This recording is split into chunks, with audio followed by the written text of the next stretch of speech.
ఓం గురుర్బ్రహ్మా గురుర్విష్ణు గురురేవ మహేశ్వరః గురు సాక్షాత్ పరం బ్రహ్మ తస్మై శ్రీ గురవే నమః. పరమాద్భుతులారా, ఈ గ్రంథమున ఖ్యాతివాదమును చర్చించబోటకు కారణము ఇవే పెద్దవి. మన ఇంటి మీరు వినలేదు కదా, అధ్వానం చెప్పినప్పుడు వినలేదు కదా, చెప్పినట్టు అనుకున్నాడు. లేదు రేపు మర్చినాడు, పొద్దున్న చెప్పినాడు. ఇది ఇట్లా మేమిచ్చట ఖ్యాతివాదములను చర్చింపలేదు. శృతి రజితము ఎట్లయితే దాన్ని వెండి, ముత్యపు చెప్పున వెండి అనుకున్నారు. రజు సర్పము తాడని పాము మున్నగు మిథ్యా పదార్థము తోచుచెట్లైన వాదములకు ఖ్యాతివాదములందరూ వాళ్ళు. దాంట్లో అఖ్యాతి, అన్యతాఖ్యాతి, ఆత్మఖ్యాతి, అసత్ఖ్యాతి, అనరుచనీయ ఖ్యాతి మున్నవి ఖ్యాతివాదములు మన దేశమందలి దార్శనిక మిగుల ప్రచారమున గలవు. మొన్న పొద్దున మళ్ళా మరుసటి పొద్దున చెప్పి తలకాయ ఇట్టిట్లు ఇచ్చే ఇదే తెలుకోకుండా మళ్ళా దీంట్లో కొత్త తెచ్చిపెడితే ఇంకాడికి పోతారు వీళ్ళలోని. పాశ్చాత్య తత్వజ్ఞానం ఇట్టి వాదములు ఎన్నియో గలవు. దీనికి ఒకటి చెప్తారు, వాళ్ళేం అనుమానం లేకుండా చెప్తారు. అనుమతి చూపిమంటే చూపారు. ఈ వాదములన్నీ జాగ్రత్త తర్కంపై ప్రతిష్టములగటం వలన అవి అంతర్నిర్ణయములు కావు.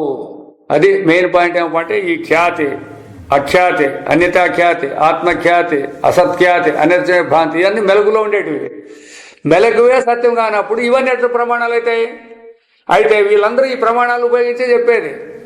వేదాంతము అంటే ప్రమాణాలతో మనం సహాయం చేసుకుంటాం కాబట్టి ప్రమాణం ద్వారా పరమాత్మను సిద్ధం చేయాలంటారు వీళ్ళు. ప్రమాణాలన్నీ పరమాత్మలో ఉన్నాయి, దాన్ని ఎట్లా సిద్ధం చేసేకపోతాయి ఇవి? ఎందుకంటే జాగ్రత్తను పెట్టుకుంటారు వీళ్ళంతే, 3 అవస్థలు పెట్టుకోలేదు. దానికి ఇట్లా వస్తాయన్నమాట. తర్కమునకు నిలకడలేదన్న దోషం ఈ వాదంలో వెన్నంటి ఉన్నది. కాబట్టి ఎప్పుడైతే మీరు తర్కం చేసినారంటే, తర్కానికి ఉదాహరణ ఏముండాలంటే ప్రమాణం ఉండాలా.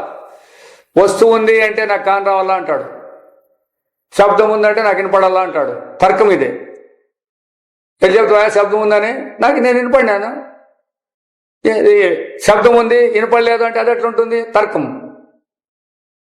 దానికంతా ప్రమాణాలు ఉండాలి. అయితే ప్రమాణాలకు వీళ్ళు అడిగేది వేదాంతులు, మీరు ప్రమాణాలను ఉపయోగిస్తారు కరెక్టే, ప్రమాణాలకు ప్రమాణమేమి అని వాళ్ళు అడుగుతారు అంతే, ఎక్కువ లేదు. మీవన్నీ ప్రమాణాలు ఉన్నాయంటారు కదా, కన్ను, ముక్కు, నోరు, చెవి ఇవన్నీ ఉన్నాయంటారు కదా, దీనికి ప్రమాణం ఏమి అని అడుగుతారు వాళ్ళు. అప్పుడు చిక్కిపోతారు వాళ్ళు. ఇక ముందు ద్వితీయ సంపుటమున మనశ్శాస్త్ర విచార ప్రకారం ఈ వాదములను సమీపించదలిసిమే. 2వ పరమ చింతనలో ఇవి వస్తాయి. కానీ మనం ఇప్పుడు మిథ్యా వస్తువు సత్యమైన శుద్ధ సత్తు కంటే భిన్నము కాదు. మీరు ఏదైతే మిథ్యా వస్తువు అంటున్నారో, ఇప్పుడు కుండ అంటున్నారు కదా, కుండ అనేది మన్ను కంటే వేరే కాదు, అర్థమైన కదా. సత్య వస్తువు కంటే వేరే కాదు అది. మట్టి సత్య వస్తువు మన్ను కంటే కుండ వేరే కాదు కదా. కాబట్టి మీరు ఏదైనా ఇక్కడ మిథ్యా వస్తువులు అంటే పరమాత్మ కంటే అది వేరే కాదు అనాలి అంతే. అందువలన ఉండేదంతా పరమాత్మే అనేది తీసుకురావాల. ప్రపంచం మిథ్య అంటే ఏమీ లేదు, శూన్యం అని చేదిప్పకూడదు. ప్రపంచం లేదంటే పరమాత్మ ఉంది అట్లా. మిథ్యా వస్తువు సత్యమైన శుద్ధ అంటే భిన్నం. మిథ్యా జ్ఞానము పారమార్థికమైన శుద్ధ జ్ఞానము కంటే భిన్నము కాదు. ఉండేదా పారమార్థిక జ్ఞానము, దాంట్లోనే మిథ్యా జ్ఞానాన్ని కల్పన చేసినారు. కాబట్టి మరి ఏమవుతుంది? అది దాన్ని విడిచి ఇది లేదు కాబట్టి ఉండేది పారమార్థిక జ్ఞానమే ఉంది. ఉంది అదే ఇదే మొదటిది, ఇంకా 2వది రాలేదు, అప్పుడు తయారు కాలేదు, ఇప్పుడు తయారైంది. ఇప్పుడు ఉంది 2 భాగాలు ఉండే కదా, అది కన్నడ దాంట్లో వచ్చింది లేదా, దాంట్లో ఉండదు. దాంట్లో అన్ని ఎన్ని వేదాంతాలు ఉన్నారో పాశ్చాత్యులు వీళ్ళు ఉండే వాళ్ళు అందరి వాదనలు ఉండే దాని నిండా మనకేం పెద్ద ఎవరో పండితులైన వాళ్ళు కాదు, కానీ మనకి ఏం చేస్తావు అని కడుక్కొని తాగుతామా? ఇట్లాంటివన్నీ ఏం పనికిరావు, వాళ్ళకి పనికి వస్తాయి. మనకు కావాల్సిండేది ఎంతవరకు అప్ప అంటే ఉండేది ఏదో సహజంగా ఉందా లేదా, ఎట్లుంది అనేది చూసుకోవాలి. అది కూడా దాన్ని కూడా తీసుకుందాం, పాయింట్లు ఉన్నాయి అనుకో. ఎందుకంటే అవన్నీ విడిచిపెట్టి ఉపనిష సిద్ధాంతము దాని గురించి మాట్లాడుకుంటూ వచ్చినాడు. ఇప్పుడు కూడా చెప్పినాడు కదా, మనశ్శాస్త్రం అనేది కూడా ఎట్లా చేస్తారు అనే దానికి. మనశ్శాస్త్రం అనేది కూడా ఈ సైకాలజిస్ట్ అంటారు. సైకాలజిస్ట్ అంటే న్యాయంగా అయితే ఉండాలా, మనశ్శాస్త్రం చదివినవాడు నువ్వు పోయి నిలబడతానని నీళ్ళ చూసి చెప్పాలా. మిమ్మల్ని అడుగుతాడు అన్నీ. ఇవన్నీ అడిగి వీటినన్నీ క్రోడీకరించుకొని ఏ అబ్బా ఈ అప్పు ఇట్లా చెప్పినాడు కాబట్టి వీనికి పిచ్చి ఉంది, లేకపోతే పిచ్చి లేదు అని చెప్పేస్తారు. ఇప్పుడు ఇది మనశ్శాస్త్రం అవుతుందే. నువ్వు చెప్పింది నమ్మినాడు. ఒకవేళ నువ్వు పిచ్చి లేకుండా కూడా పిచ్చోడు ఉన్నట్టు చెప్పినట్టు చెప్తూ అనుకోండి, పిచ్చోడు దొరికేసేదే కదా. ఎంత పొరపాటు జరుగుతుంది ఇట్లాంటి జరిగినప్పుడు. సైకాలజిస్ట్ అంటే ఎట్లుండాలా చూస్తానే చెప్పాలా. సైకాలజీ అంటే ఆ మనసును గ్రహించేది. మన ఎవరో అంటాండ్రి ఈ మనసు ఇప్పుడు అన్ని ఏంటో కనిపెడతాడారు అనే దాని కింద మన మనసులో ఉండేది అవే చూపిస్తాయంట అప్పుడే అని. అంటే బుక్ లో ఈ మనిషి చనిపోయేటప్పుడు వాడి ఆత్మ బయటకు వెళ్ళిపోతుంటే సపరేట్ గా కెమెరాస్ తయారు చేశారంట సార్. వేసారు ఆత్మ ఇట్లా పైకి పోతుంది, సూక్ష్మ శరీరం బయటకి ఎట్లా వచ్చేది, ఆ పోయి వాడి ఇంకొక పై వరకు ఒక స్థాయి వరకు వచ్చినోడి తర్వాత నడుమెత్తి కొంచెం కిందికి చెప్పాలి కింద పడుతుంది, అప్పుడు పైకి రైట్ ఫోటో తీసినట్టు కదా. కరెక్ట్ కరెక్ట్ ఊహించవద్దు ఉన్ని. ఇప్పుడు ఫోటో తీయాలంటే రూపం ఉంటే ఫోటో తీస్తుందా లేక లేదా? మనం అనే పని లేదు. అందుకే చెప్పేది కదా, ఇప్పుడు కూడా మేము స్వప్నాన్ని పరీక్ష చేస్తామంటారు. వానికి తలకాయకి మీటర్లు పెడతారు అన్ని. ఆ తలకాయలో నాడులు ఏమేమి ఉండే చూపించింటే దాన్ని మేము వాని కళ్ళని చూసినాము అంటారు. ఇది ఎట్లా పొందుతుంది అది? మరి జనాలు నమ్మే కాదు, వాళ్ళకి అర్థం తెలుసాలి కదా. అందుకే వేదాంతంలో అనుభవం తెలిసిన వాళ్ళు మాట్లాడేదానికి, లేకుండా పోతే నమ్ముకుంటుండాల్సిందే. ఇప్పుడు ఫోటో తీయాలంటే రూమ్ ఉండాలి. పరమాత్మకి దేహం ఏడుంది, అది ఆత్మ పోయేది ఆత్మ వచ్చేది అని చెప్తారు. గాలి పోయేది గాలి చేయొచ్చు. ఒకవేళ గాలికి ఉంది కాబట్టి ఒకవేళ నీ మిగతా గుణాలు లేకోకుండా కూడా కనిపెట్టచ్చు. ఇప్పుడు ఇటు కదిలాడతాను కాబట్టి గాలి ఉంది అని అనొచ్చు. ఇట్లా ఆ విధంగా చేస్తారు. అది వేరే. ఈ ఆత్మ పోయేది వచ్చేది చెప్పాలంటే ఇప్పుడు అంతేకాదు. మళ్ళా ఇల్లు లేక వచ్చేది ఎట్లా, దేహాలు లేక ఎట్లా వస్తుంది? పోయినట్టు పోయింది అంటే శంకరాచార్య కూడా పోయారు కదా సార్ అట్లా సూక్ష్మ శరీరం అని ఎవరు చెప్పారు? మీరు చెప్పినారు. శంకర విజయాలు చెప్పినారు కదా, అదేగా చెప్తాడు. ఇప్పుడు శంకరాచార్య దేహం లేదనేవాడు దేహాలు లేక ఎండికి పోతాడు అనేది మొదటి రావాల. ఇప్పుడు వాళ్ళు ఎవరో ప్రశ్న వేసినారు అనుకోండి, నీకేం తెలుసాయా సంసారం కదా, భార్యాభర్తలు వ్యవహారం నీకెట్ తెలుస్తుంది అంటే ఇక పదే పనిగా దేవం ధరించి పోయి ఆడు వచ్చినాడని చెప్తాడే. ఇట్లెవడని చూపించే పోతాడా శంకరాచారి? రే సృష్టి లేదా గాడులా అంటే మళ్ళా మీరు దీంట్లోకి ఎందుకు వచ్చినారంటాడే గానీ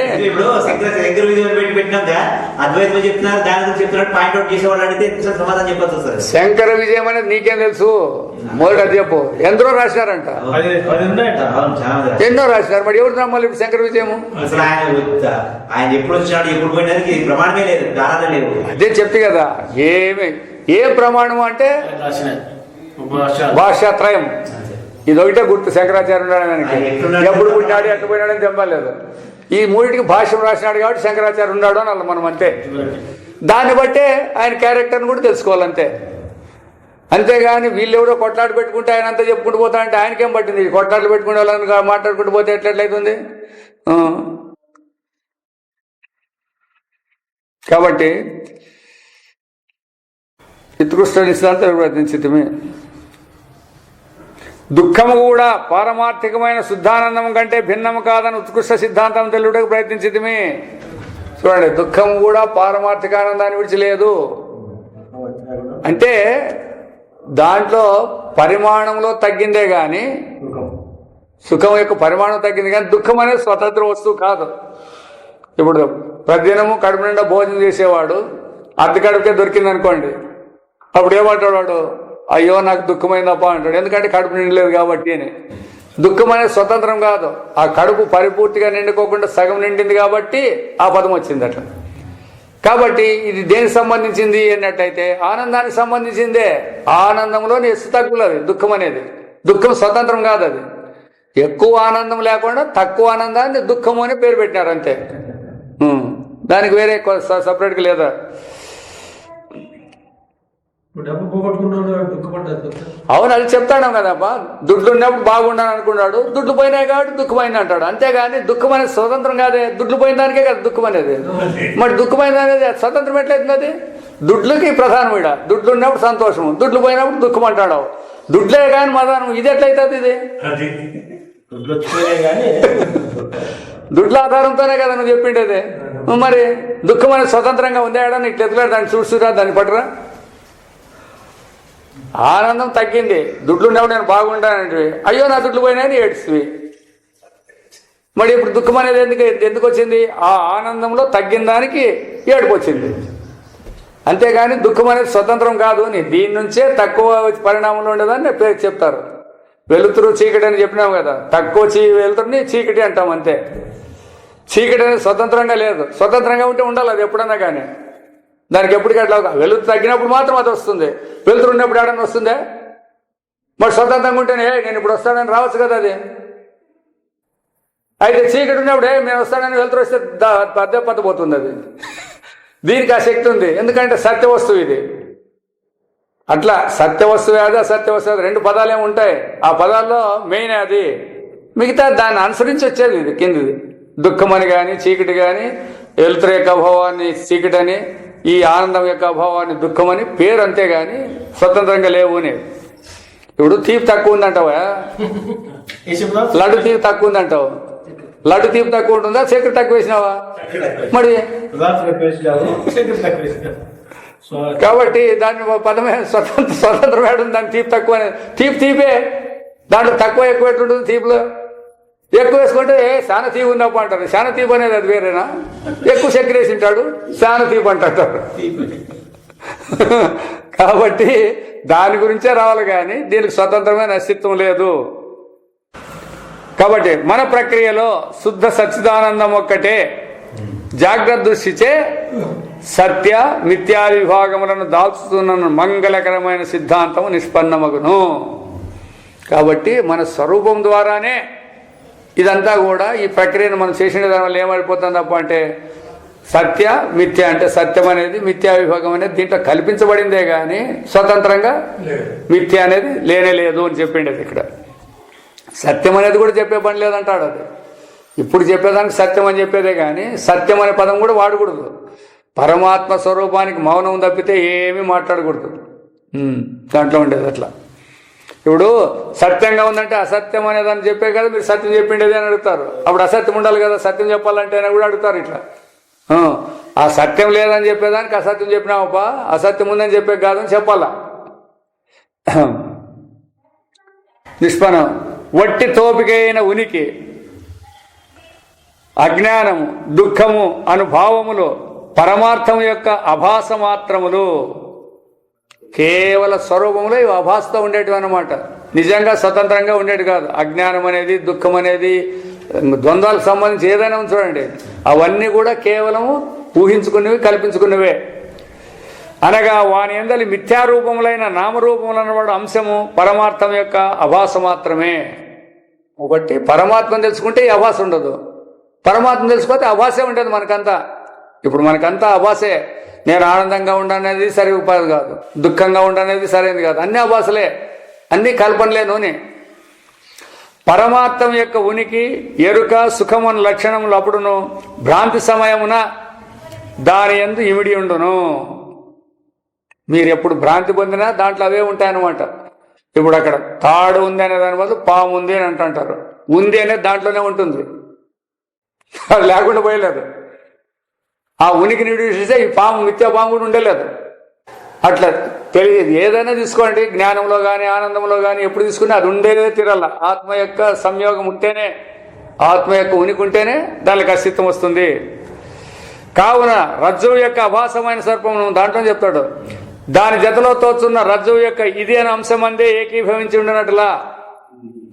ఇది మిథ్యారూపమైన తోపికలను సచ్చిదానంద పరమార్థమునందనే ఏకీంపజేయుటే మన ప్రక్రియ యొక్క సాధకము.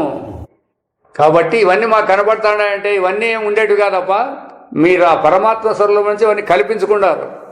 నిజంగా పరమాత్మ స్వరూపం నుంచి లేనే లేవు అన్నా ఒకటే, ఉండేది పరమాత్మ అన్నా ఒకటే. అది గుర్తుపెట్టుకోవాలి ఎప్పుడే కానీ. చాలామందికి అది తెలియదు, లేకపోతే అది ఎట్లయితుంది అని అడుగుతారు. ఎప్పుడైతే దాన్ని ఆశ్రయించి ఉండాలి, ఇవన్నీ దాన్ని ఆశ్రయించి ఉండాయనే ఒకటే. లేదా ఈ ఆభరణాలన్నీ ఉన్నాయనే దానికంటే బంగారే ఉందంటే కూడా సరిపోతుంది. ఏమన్నా దీంట్లో పొరపాటు అవుతుందే? మీరంతా ఆభరణాలు ఉన్నాయని మీరు చెప్తాడారు, వాడెవడో వచ్చి లేదు అబ్బా ఉండేదంతా బంగారు అన్నాడు అనుకోండి, ఏం కొట్లాడతావో అంతా. ఇప్పుడు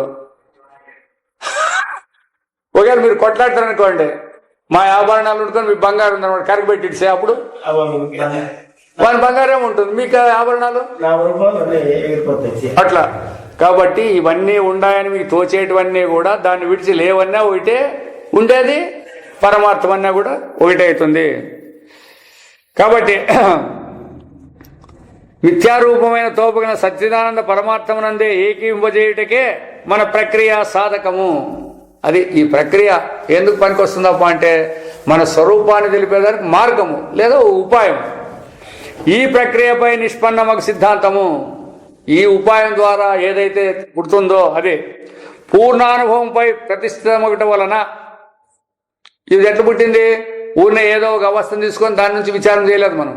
3 అవస్థల్ని క్షుణ్ణంగా విచారించి నిష్పక్షపాత బుద్ధితో కంపేర్ చేసి చూసినాం. చూస్తే ఏమైపోయింది? పరమాత్మ నుంచి 3 అవస్థలు లేవు అని తెలిసిపోయింది.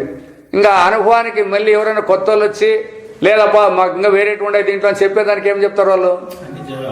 ఎవరు చెప్పినా 3 అవస్థల్లో తీసుకొని చెప్పాలా. అది ఈడైపోయింది కాబట్టి ఇంకెవరు పెట్టేయలేదు అనే దానికి ప్రతిష్టం. ఇది ఎప్పుడే అని బాధ్యతమగిన భయం కూడా లేదు. అదే చెప్పండి. ఇప్పుడు వ్యవహారంలో ఉండాలి. భౌతిక శాస్త్రంలో మనం పిల్లప్పటికీ ఇప్పటికీ ఎన్నో మార్పులు వచ్చినాయి, ఇంకా ముందుకు ఇంకా ఎన్నో మార్పులు కూడా రావచ్చు. అట్లనే మీ వేదాంతంలో కూడా ముందుకి బుద్ధిమంతులు పుట్టడానికి గ్యారెంటీ ఏమి? వాళ్ళు శంకరాచార్య వేదాంతాన్ని ఎందుకు తీసేయకూడదు అంటే అప్పుడు ఏం చెప్తారు? అప్పుడు చెప్తారు, శాస్త్రం చెప్తుంది ఏ లోకంలో గాని ఎవడే గాని 3 అవస్థలు లేకుండా ఉండేలేదు. ఆ లోకాల్లో కన్నా పోండి. ఇప్పుడు అగ్గి ఆ లోకం లేకపోయినా కాలుతుందంటారా లేదంటారా? దేవలోకంలో కూడా అగ్నే కదా ఉండేది, ఆడే కాలుతుంది. ఈ భూలోకంలో కాలుతుంది, మధ్యలోకంలోనూ కాలుతుంది. అట్లా ఏ లోకంలో ఎవడొచ్చినా కూడా 3 అవస్థల నుంచి మాట్లాడకలేదు కదా, 4వ అవస్థ లేదు. అట్లా తప్పుడు దీన్ని మనం అంతా పరిచేసినాం. వాడికి కొత్తగా తప్పులు కనిపెట్టే అవకాశం ఉండాలి కదా. ఆ అనుభవాన్ని తీసి చూపించినాం కాబట్టి ఇంకా చెప్పేదానికి ఎవరు కూడా భయపడాల్సిన పని లేదు. పరమార్థ జ్ఞానము తర్కాతీతమొకటి వలన. అందుకే వేదాంతాన్ని తెలుసుకోవాలనేప్పుడు తర్కాలకి పోకూడదు. ఎందుకు అంటే తర్కాలకు అది అతీతమైంది. ప్రమాణాలన్నీ కూడా వ్యవహారానికి పనికొస్తాయి. ప్రమాణాలన్నీ తర్కాలన్నీ రెండు ఒకటే. ఇవి మన వ్యవహారంలో ఏమయా ఆడేందో ఉంది చూడంటే కానరాలేదు కదా అంటే చూపించాలి నువ్వు. అయితే పరమాత్మ అట్లా చూపించే క్వశ్చన్ లేదు. ఎందుకు? అతీతమైంది, దేశ కాలాలకు అతీతమైన దాన్ని దేశంలో చూపించమంటే ఎట్లా చూపించేది? చూపించక రాదు. దాని యందు ఐక్యతనందు అనుభవం నందుటయే. కాబట్టి మరి ఏం చేయాలా? దాంట్లో ఏకత్వాన్ని చూపించటే సరైన మార్గం అనువాదం యొక్క విమర్శ. వాళ్ళు కూడా ఎట్లా చేస్తారు?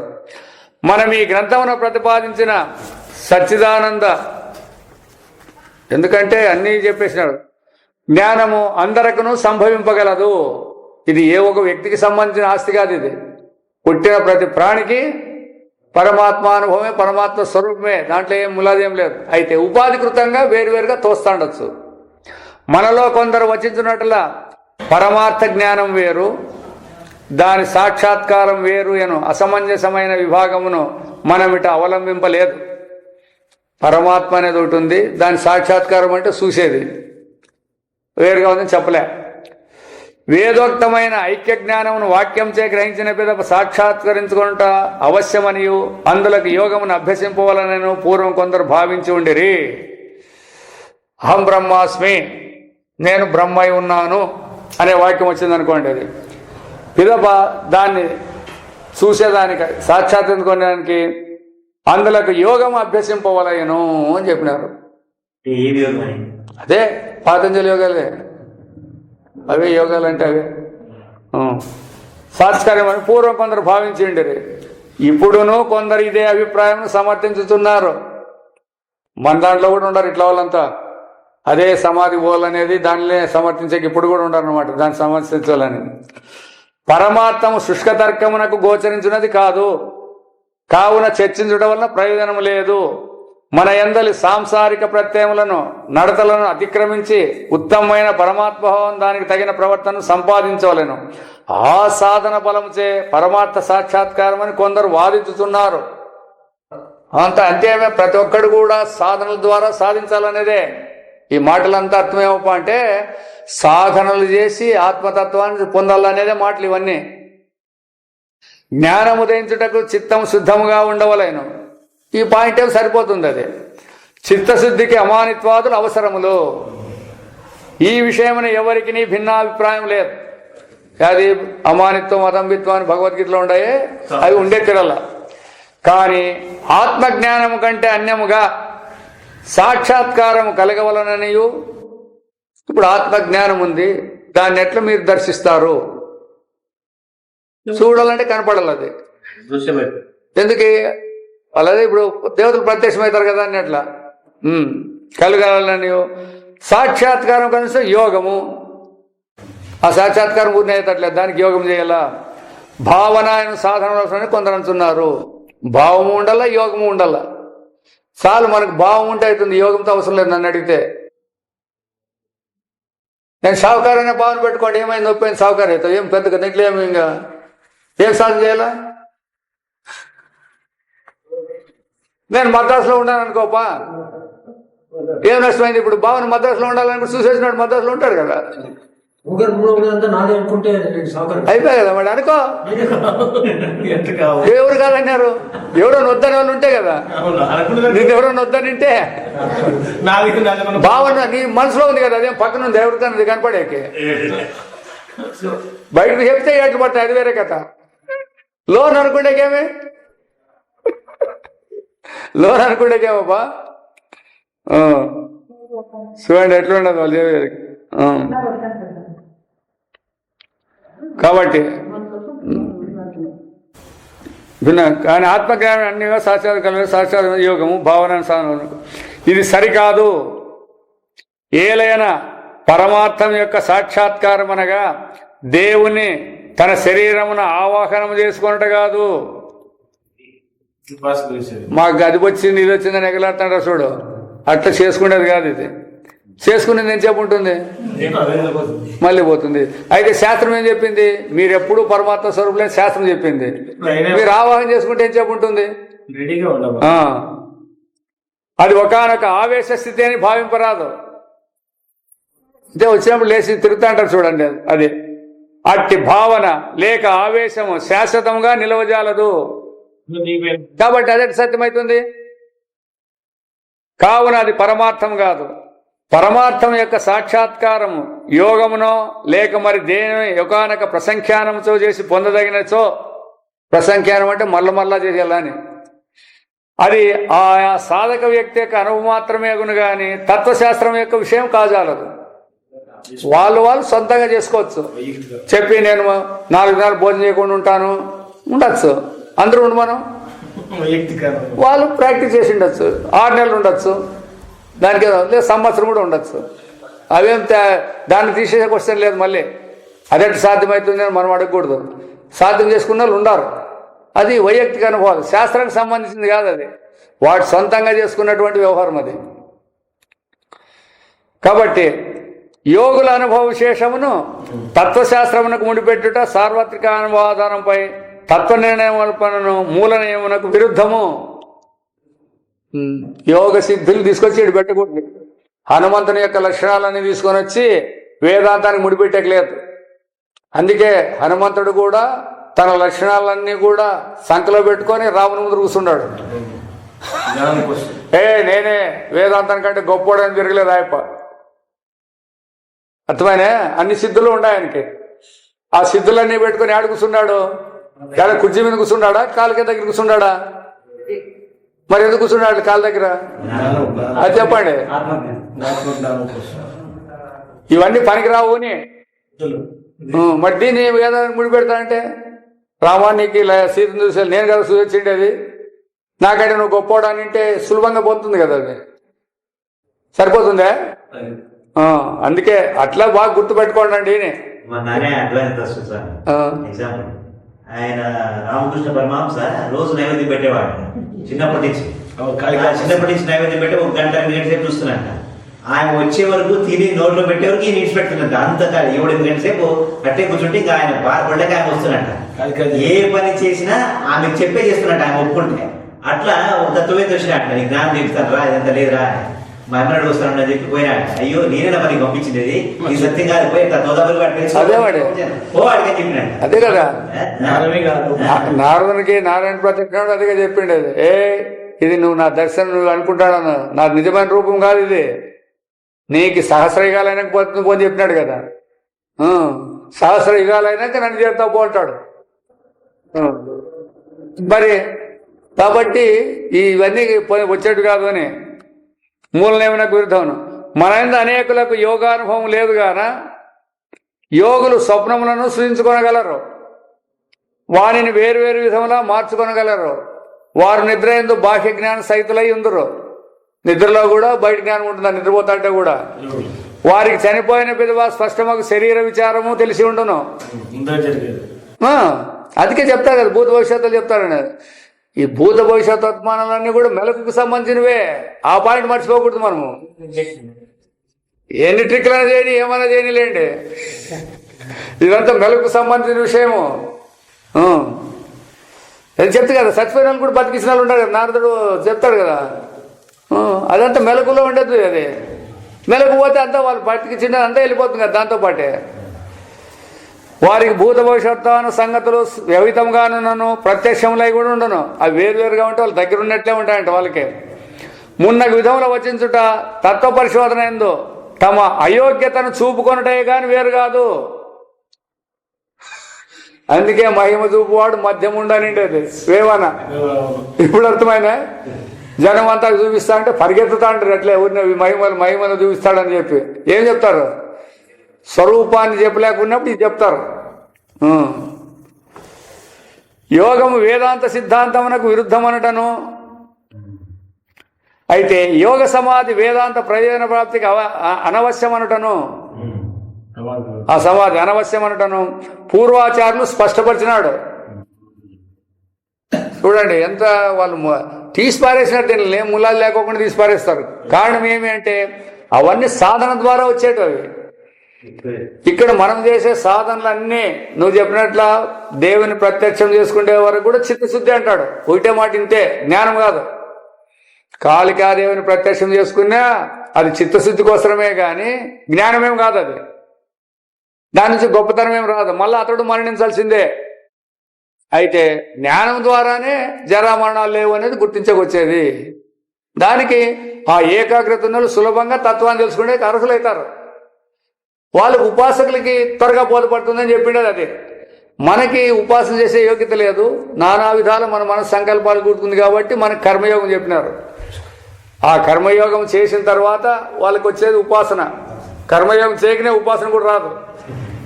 చాలా మంది మేము ఉపాసన చేస్తాము అంటారు. ఏం చేస్తారు? ఉపాసన చేసేకేం క్వశ్చన్ లేదు. కర్మయోగం నువ్వు చేసినావా, ఇదంతా నాది కాదు నేను కాదు అని చేసి నింటే వస్తుంది నీకు. ఎందుకు ఇదంతా ఉంది అంటే ఉపాసన ఎట్లా నిలుస్తుంది, ఆడే ఎట్లా నిలుస్తుంది? ఇదంతా ఉంది అన్నాక ఇదంతా లేదని తెలిస్తే దాని మీద దృష్టి పోతుంది. అది ఉపాసన బలము. కాబట్టి యోగము వేదాంత సిద్ధాంతమునకు విరుద్ధం అనటను, యోగ సమాధి వేదాంత ప్రయోజన ప్రాప్తికి అనవశ్యము. సమాధి పోయినారు, సమాధి పోయినాక మళ్ళీ మేల్కుంటారా లేదా? మరి ఇంకేం ప్రయోజనం వచ్చింది? ఇప్పుడు ద్వైతం వస్తుందా అద్వైతం ఉంటుందే? బృహదారణ్య భాష్యంలో చెప్పినారంట, బ్రహ్మసూత్రాల్లో చెప్పినారు. ఈ రెండు పూర్వాచార్యులు స్పష్టపరుచున్నారు. మరి ఒక విషయం ఏమనగా సత్య జ్ఞానానంద స్వరూపమున ఐక్యమందుట మానవ జన్మ యొక్క పరమ అవధి కూడా కాదు. ఇప్పుడు దీనికి చెప్పండి చూస్తాం. మరి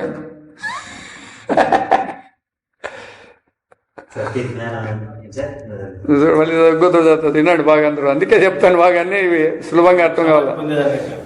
చెప్తాను. సత్య జ్ఞానానంద స్వరూపమున ఐక్యమందుట మానవ జన్మ యొక్క పరమావధి కాదు. అదే పరమాత్మ అదే కదా సార్ స్వరూపం. చెప్పండి మరి ఏం మాట్లాడతారో మాట్లాడి ఇన్నాళ్ళు మాట్లాడారు దానికి మాట్లాడాక చెప్తాం మనం. అది కాదంటే అయ్యే ఉన్నా మళ్ళీ అయ్యేది ఏంటి ఏంటి అని అర్థం. నీవు స్వరూపమే అయి ఉండవు, అంతే. మళ్ళా నువ్వు ఐక్యమైందేంటి నేనే సాధన ద్వారా మరి దృష్ట్యా ఎంత తిన్నా కూడా సిక్కు ఉండే ఉంటుంది. ఎందుకు ఆ వాక్యాలు విన్నారు కదా, ఐక్యమవుతాడు జీవుడు పోయి బ్రహ్మలో ఐక్యమవుతాడు అని చెప్పినారు కదా, ఆ పదం అట్లే ఉంటుంది కలుసుకొని. నీవు కాకుండా పోయినాడైతే అవుతావప్ప, ఉన్నావు. మరి ఎందుకని మాకు తెలియదు అంటే ఆ తప్పు తెలియబట్టు ముందు దాన్ని తీసేయి. ఐక్యమయ్యే పని ఏడుంది ఈడ?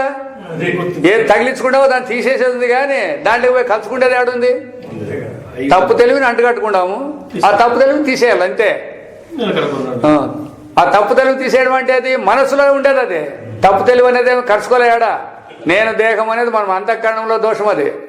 కాబట్టి అంతఃకరణ దోషాన్ని తీసేసుకున్నా అంటే తానుగా మిగులుతాడు. అదే ఐక్యం ఉంది కూడా అనుకోకూడదు ఎవడు కూడా. నీ జన్మత్త ఏమిటబ్బా, నీ స్వరూపమే అదే. వీళ్ళంటారు చూడు, సూతులు గీతులు తెలుసుకోకుండా అంటారు చూడు, వాళ్ళకి అప్పుడు చెప్పాలి మా జన్మకి అది పరమాత్మను తెలుసుకునేది అని అంటారు అన్నాళ్ళు అంతే. నిజముగా మానవులందరూ అందరూ అంతేకాదు, మానవులే కాదు సకల ప్రాణులు జడ వస్తువులు కూడా సత్య జ్ఞానంద స్వరూపులైనవి. కానీ ఈ రహస్యం మనకు తెలియనందుననే ఈ సంసార అనర్థం సంభవించను. ఎందుకు? ఇప్పుడు జడ వస్తువులు అంటే పరమాత్మ నుంచి అవి లేవు. చరము అచరము కానీ యాది కానీ పరమాత్మ నుంచి లేదన్నప్పుడు మరి మానవులోనే తీసుకుంటే ఇట్లా అన్ని కూడా పరమాత్మ స్వరూపాలే. మనం జాగ్రత్త ఎందుగల అహంకారం యొక్క పరిచ్ఛిన్నత్వం కలవారమని భావించి నేను అనే అహంకారం పెట్టుకొని ఉన్నాము. జాగ్రత్త నందలి శరీరము, ప్రాణము, మనస్సు, బుద్ధి, అహంకారం అనే పదార్థములు మనల్ని ఆవరించి ఉన్నవని భావించి ఉన్నాము. ఇవి మమ్మల్ని కలుసుకొని ఉన్నాయని, ఆవరించి ఉన్నాయంటే కప్పుకొని ఉన్నాయని ఇవన్నీ. ఇది అవిద్య. దానికే చెప్తాను లేదా, నేననేదే విద్య కానీ నాకు అజ్ఞానం ఉందని కూడా ఎవరు కూడా. చాలా మంది మాకు అజ్ఞానం ఉంది అంటారు. మనకు అజ్ఞానం లేదు, మనం అనేది అజ్ఞానం. అదే నిద్ర ఎందు మనకు ఈ ఆవరణములు లేకుండా పోవచ్చును. జాగ్రత్తలో ఈ ఆవరణాలు ఉన్నాయి, దేహం ఇవన్నీ లేకుండా. యోగ సమాధి అవస్థలందును అవి నశించవచ్చును. ఎందుకంటే నిద్రలో ఎట్లుంటుందో యోగ సమాధి కూడా అంతే, దానికంటే ఏం భిన్నమేం కాదు. మూర్ఛ కూడా దానితో సంబంధమే. అయినను ఆ అవస్థలు ఉన్నంత వరకు మాత్రము ఆయా ఆవరణములచే అనగా శరీర ప్రాణాదులచే వీక్తులమై ఉందు, దాని నుంచి విడిపడి ఉంటాం. అప్పుడు నిద్ర నుండి మేల్కొన్న వెంటనే మనకెన్నటి వలె సంసారం వెన్నంటి ఉండును. ఉందా లేదా? నిద్రలో కూడా మనం బాగానే ఉంటాము, అయితే నిద్ర నుంచి మేల్కుంటేనే మళ్ళీ వస్తుందా లేదా ఇది? అదేవిధంగా సమాధి నుండి మేల్కొన్న పిదపను నేను ఇతరము, జ్ఞాతృజ్ఞాన జ్ఞేయ విభాగము, కర్తృక్రియాఫల విభాగము, భోక్తృభోగ విభాగము, ఈ విభాగంలోని తప్పగా మళ్ళా గోచరించును. ఇవన్నీ మళ్ళీ అడిగిపోతాయి. దానికి చెప్తాడు భగవద్వాసం కథ చెప్తాడు సన్నది. ఓ గురువు శిష్యుడు ఉన్నారు. సరే, ఆ గురువు ఉన్నాడు వాళ్ళ ఇంటికి అన్నాన్ని పిలిచిపోయినాడు. ఆ శిష్యుడు పిలిచిపోయినాడు. ఈ స్వామి ఏమో రాగి ముద్ద ఉందా అని అడిగినాడంట. రాగి ముద్ద వాళ్ళు అన్నం చేసుకున్నారు. బాబు అదేం చెప్పలేదు స్వామి, నువ్వు వచ్చే కూర్చో నేను చేస్తాను రాగి ముద్ద అని చెప్పినాడు. ఈ సన్యాసి కూర్చున్నాడు, సమాధిలోకి పోయినాడు గురువు. ఆయన మేము రాగి ముద్ద చేసి కూర్చుంది. ఎట్లా లేపుతుంది? నేను లేపలేదు. సరే లేచినాక ఆయన అన్నాడు రాగి ముద్ద ఉందేమ్మా అని అంట. ఇప్పుడు సమాధి పని ఏం చేసిందప్ప? ఏం పని చేసింది? మేల్కొనేటప్పుడు రాగి ముద్దాడు మేల్కొన్నాడు, లేచినాక రాగి ముద్ద అడినాడు. సమాధి ఏం ప్రయోజనం జరిగింది చెప్పు.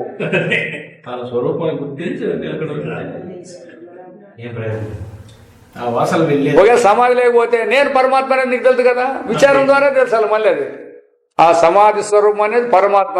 ఆత్మనే సమాధి అంటుంది వేదాంతంలో కూడా. సమాధి అనే పదానికి ఆత్మనే రావాలి, కానీ సాధన చే సంపాదించినటువంటి యోగం చే సంపాదించిన సమాధిని అనేలేదు. అది మొదటి చెప్పు కదా, యోగ సమాధి సరిపోయి అనవశ్యం అని.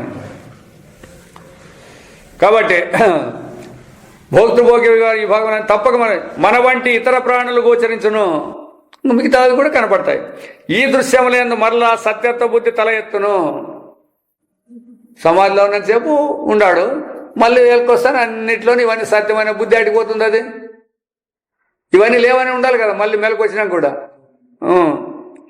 కాబట్టి సాక్షాత్కారము యోగ సమాధి మున్నగు వాని నిజమైన విలువను కనుగొనదలిసిదమేని యోగ దర్శనం గురించి అతి విస్తారంగా సమీక్షించవలసి వచ్చును.